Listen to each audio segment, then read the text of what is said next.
pequeno passo para o homem, um grande salto para a humanidade, disse Neil Armstrong. André Mauro, o homem pisou na Lua? Não, o homem não pisou na Lua. A imagem de Neil pisando na Lua em 1969 parou o mundo. Parecia incontestável. Foi transmitida via satélite para todo o planeta e registrada em fotos e vídeos. Mas, desde então, há quem questione a viagem espacial. O André Mauro é autor do livro O Homem Não Pisou na Lua e também é diretor do documentário que tem o mesmo nome. Ambos foram produzidos em 2001 e mostram entrevistas de especialistas de diferentes áreas que falam sobre esse assunto. André, de onde surgiu a vontade de falar desse tema? Na época, eu era professor de cinema e com os alunos a gente começou a discutir sobre as imagens, tanto as fotografias como os vídeos, né, que aparecem na missão Apollo. Na suposta viagem à Lua, só teria uma fonte de luz, que seria o Sol, então as sombras, por exemplo, deveriam estar paralelas. E você vê sombras para vários lados diferentes, ou seja, isso demonstra que havia mais de uma fonte de luz. Tem a questão focal também, você vê em algumas fotografias o astronauta, a nave e a suposta Terra vista da Lua, que são três distâncias completamente diferentes, mas tudo muito dentro do foco. E a partir daí eu fiz um site com os alunos e a gente começou a pesquisa, que depois deu origem ao filme e ao livro. Os registros deste acontecimento e as questões técnicas são algumas das críticas feitas por André. As fotografias, nós temos uma infinidade de questionamentos que invalidam essas provas como provas verdadeiras, né? Então, o que demonstram que houve ali uma manipulação, uma montagem, uma fotomontagem, etc. E o testemunho dos astronautas, que também é altamente problemático, questionável. Existe um questionamento em relação à bateria, né? A duração dessas baterias lá na Lua. Sim, exatamente, né? Como você vê, até hoje você está aí com o teu celular de última geração, né? Digamos, e acaba a bateria. Você imagina naquela época, em 1969, como que era a tecnologia em relação à bateria. Você imagina também que aqueles equipamentos, né, um link de micro-ondas, por exemplo, que era o tipo de link que você tinha para transmitir ao vivo, isso tudo consumia muita bateria. Até o carrinho que eles botaram, aquele jeepzinho, aquele bugre, andando na Lua, aquilo supostamente também era movido a bateria, né? Não tinha como botar gasolina, por exemplo, explodiria tudo, a radiação, etc. A transmissão pela TV e o corte de câmeras também são alvos de questionamentos. Uma transmissão ao vivo, naquela época, e eles fazem isso com várias câmeras, quando você está assistindo a viagem, tem corte para câmera 1, câmera 2, aquilo ali não seria possível. Ainda mais em 1969, isso não teria como fazer isso, né? Então são várias questões técnicas ligadas ao audiovisual que claramente não são verdadeiras. A radiação é outra questão muito importante, né? Lá na Lua, supostamente pela ausência da camada da atmosfera, o calor e a radiação é muito forte, é direta, né? E a radiação é um dos principais problemas para você levar um ser humano para o espaço. A única proteção que eles tinham ali era aquela roupa de astronauta. Eram roupas feitas de um material sintético e refrigeradas à água. Como é que você ia proteger tanto da radiação quanto do calor, né? Porque na Lua a variação de temperatura supostamente é grande. De graus negativos na sombra para mais de 150 positivos no Sol.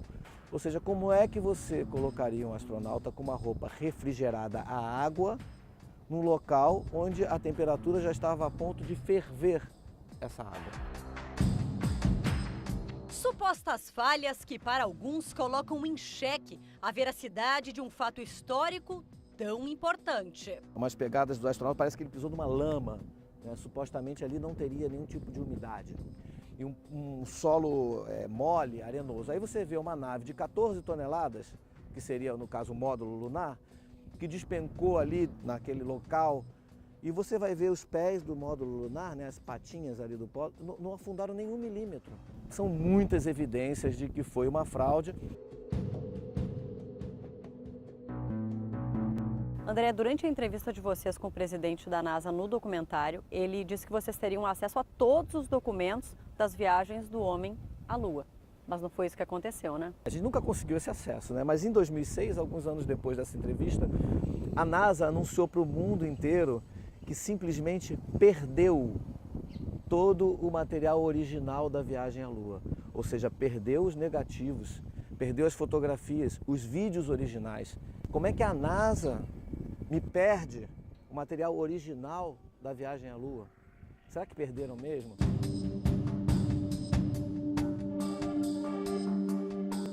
Sua explicação para aquelas fotos, os vídeos, tudo que aparece, esses documentos que eles alegam, qual a explicação para isso? É uma montagem? É uma montagem. Você pode fazer aquilo ali num estúdio, você vê que nenhuma foto tem nenhuma estrela, inclusive, esse é outro detalhe, é tudo aquele fundo preto, né?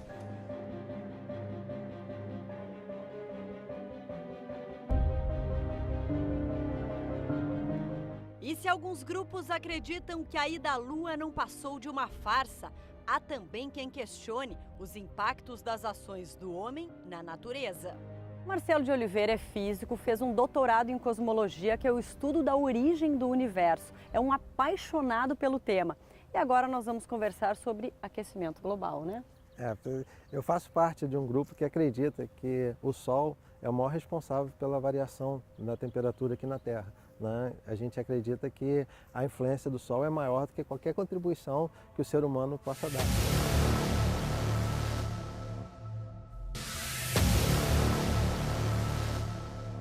Hora do rush, trânsito, estresse, os grandes centros urbanos e suas indústrias que não param de crescer. A máxima de que a sociedade é a maior responsável pelo aquecimento global, para o grupo dos céticos, não é verdade.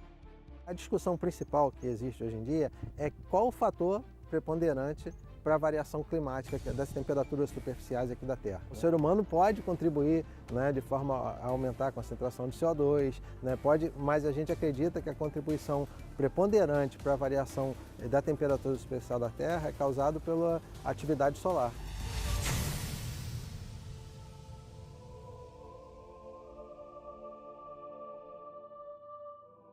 A influência do homem não é determinante para o aquecimento global. A gente acredita que não. A gente acredita que se o Sol diminuir a atividade, né, como está previsto, pode ocorrer nos próximos anos, existe até uma possibilidade da temperatura superficial diminuir. Independente do que acontece na Terra. Independente do que acontece, as ações humanas aqui na Terra. E quando diminui essa atividade do Sol, né, como já aconteceu numa época, tem registro que entre 1645 e 1715 a atividade solar foi muito baixa. E há registro que o rio Thames em Londres congelava no inverno. A gente vai ver que todas essas variações estiveram associadas à atividade solar.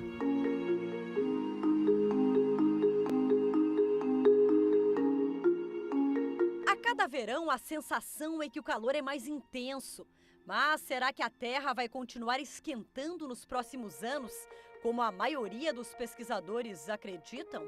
Desde o momento que começou a ter o primeiro ciclo, tem se acompanhado esse comportamento do Sol. Uma coisa é a sensação das pessoas, né? A influência das notícias que leva as pessoas. Outra são os dados concretos, né, das medições, da variação de temperatura, para a gente saber realmente o que está acontecendo. Nós estamos no 24º ciclo. Ele está com atividades menores do que o ciclo anterior, o 23º.